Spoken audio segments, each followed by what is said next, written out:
В Эжвинской поликлинике состоялось долгожданное открытие новой ПЦР-лаборатории. По поручению главы республики Владимира Уйба процесс согласования был запущен еще в 2020 году. Теперь, по словам врачей, будет намного проще диагностировать различные виды болезней и оперативно назначать правильное лечение. На открытии побывала Ксения Мишарина.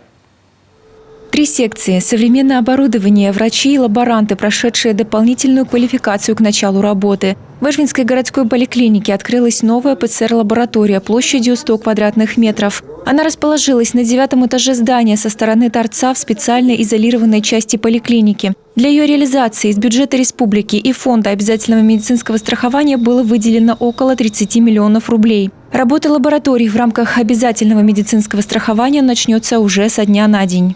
Мы начнем порядка с 500 проб в сутки и можем нарастить до 1000-1200 проб в сутки, если того потребует ситуация. И здесь надо сказать, что данная лаборатория и данный метод ПЦР, он работает не только для коронавирусной инфекции. Сейчас, вы знаете, она пошла на спад, и мы можем методом ПЦР, полимеразной цепной реакции, выделять и другие вирусы, такие как ВИЧ, гепатиты, парагриппы и абсолютно другие.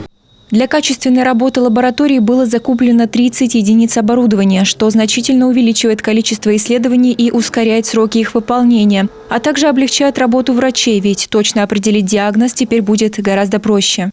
Мы можем определить спектр чувствительности. И, соответственно, когда мы даем спектр чувствительности, это облегчает лечение пациентов. Ему уже прицельно врач лечебного профиля назначает уже прицельно те препараты, не только антибиотики, те препараты, которые необходимы для больного. И это очень важно на сегодняшний день. В Министерстве здравоохранения готовится приказ об изменении маршрутизации для того, чтобы исследования стали возможны не только для жителей Сыктывкара, но и для соседей из ближайших районов. Подобная лаборатория уже была открыта в Ухтинской городской больнице, а в скором времени планируется открытие в Усинске и Печоре. Ксения Мишарина, Яков Шлегель, телеканал Юрган.